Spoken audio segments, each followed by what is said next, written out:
20.02.2020. Магические цифры, магическая дата, когда я делаю эту распаковку. До чего же долго ожидание товаров с Алиэкспресс? Ну, сегодня у меня распаковка вот такого достаточно большого коробка весом почти 1 килограмм. Как здесь указано, здесь находится саундбокс. Давайте смотреть и слушать. Погнали!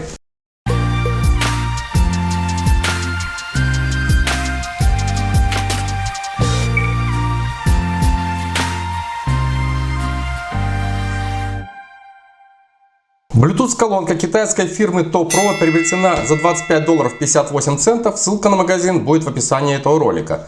Возможно доставка из Китая и России, и есть два варианта цвета. С отделкой под дерево это коричневый, вот такой вариант, и темный серый. Я заказывал темный серый, но мне почему-то китаец, гад, прислал коричневый, ну в данном случае красный.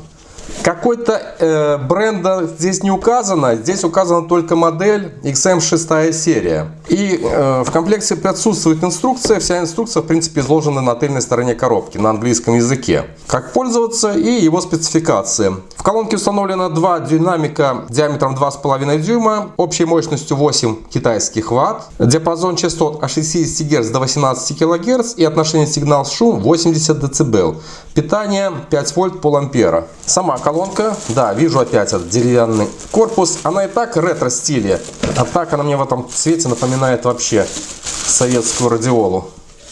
Вот такой вот дизайн, особенно задняя стенка это. И комплектуется она двумя кабелями, каждый по полметра. Для зарядки USB, micro-USB и кабелем для внешнего аналогового подключения с коннекторами мини-джек. Модель XM6 имеет габариты 210 на 140 и высотой 105 мм.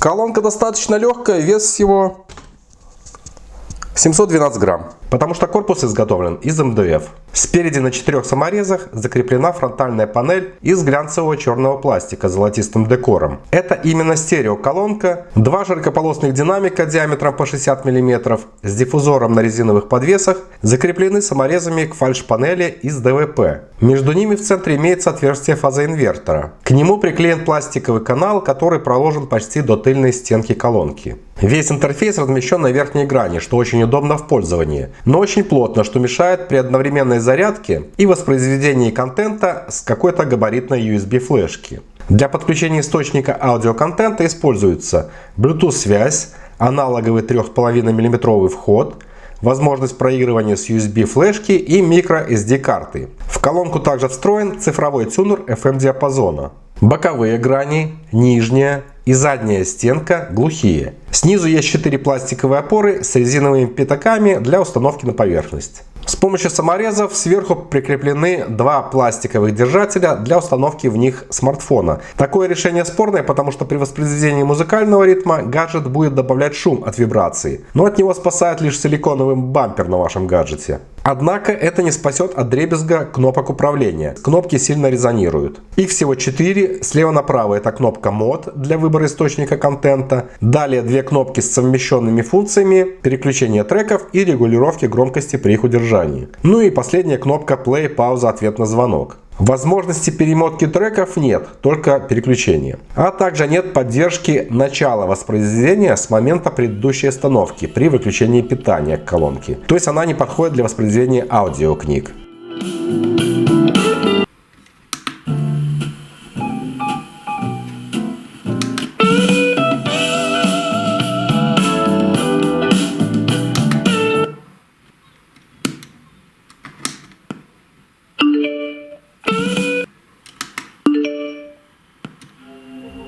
AUX mode, FM mode, Bluetooth mode.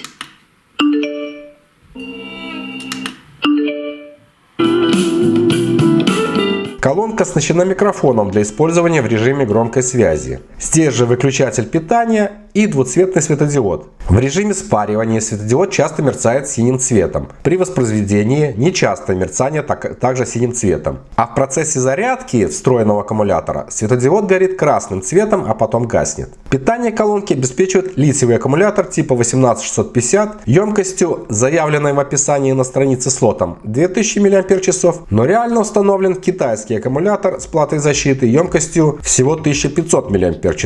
Весь блок управления закреплен в корпусе колонки двумя саморезами. У него пластиковый корпус, в который установлена печатная плата и аккумулятор.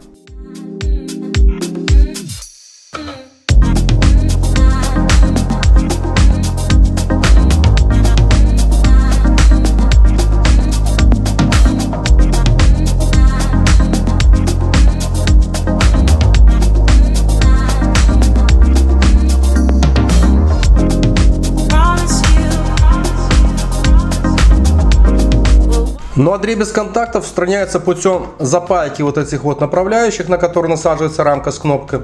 Просто тонким жалом паяльника припаял, она как бы приклеилась.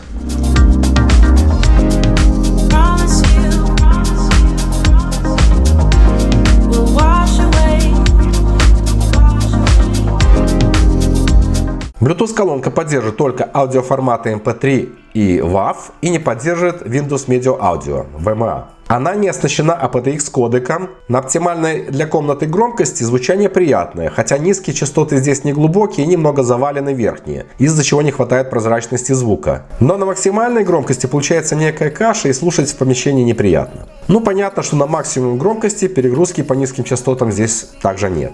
Если установлены флешка или microSD карточка, первая воспроизводится именно она.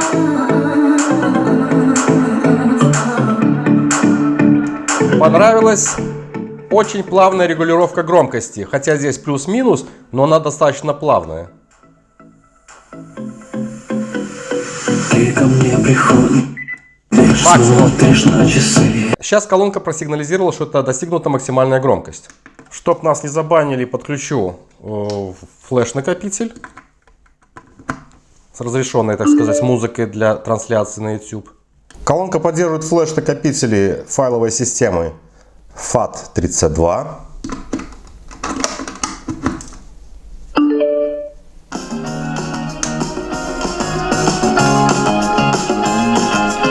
И exFAT.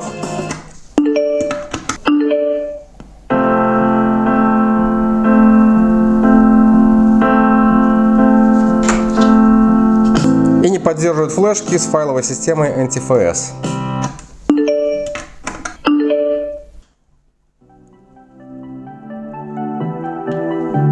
Ну, где-то вот такая оптимальная громкость звучания в помещении.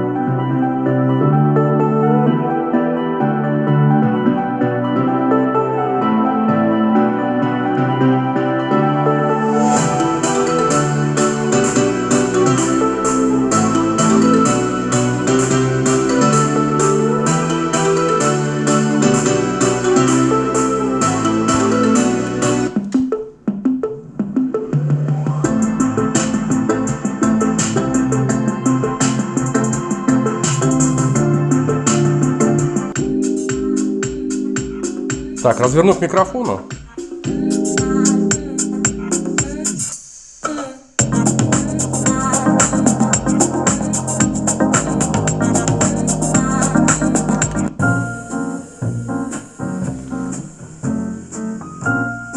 Такая вот джазовая композиция.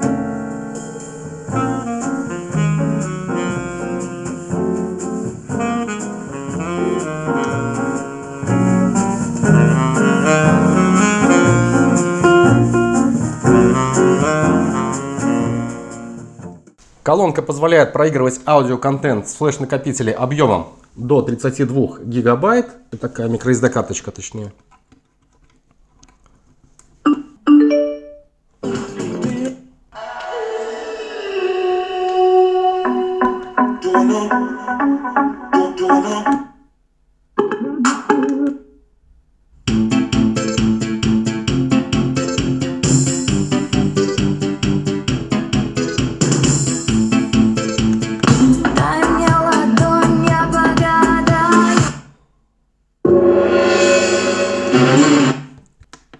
FM mode.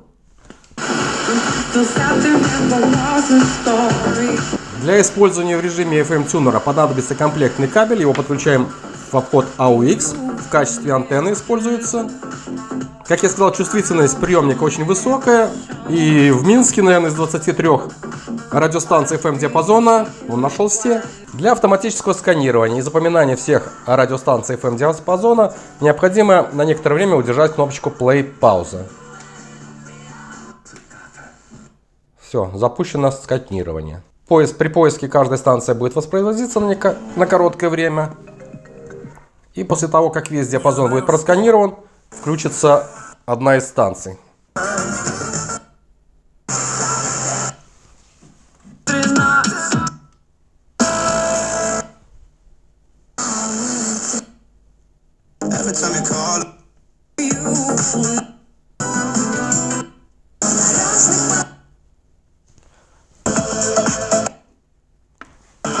Далее переключение между станциями осуществляется кнопочками перемотки, точнее выбора треков, ну а громкость соответственно удержанием.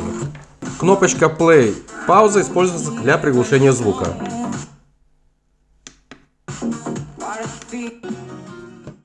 Версия Bluetooth здесь не заявлена, указана только стандартная дистанция 10 метров, и эту дистанцию колонка держит на отлично.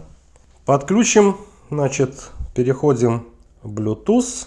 Данное устройство обнаруживается как XM6 серия. Подключено с профилем A2DP и даже показывает заряд аккумулятора 80%.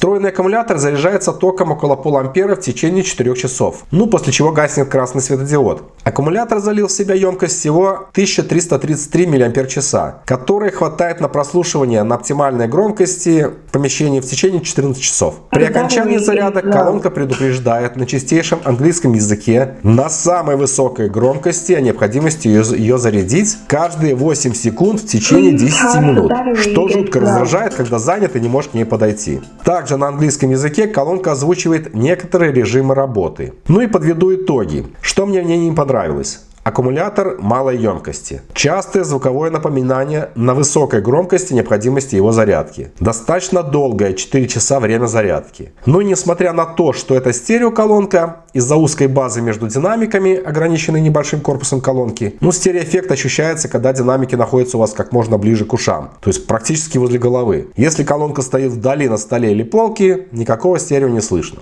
И кроме того, в моем экземпляре почему-то не работает микрофон.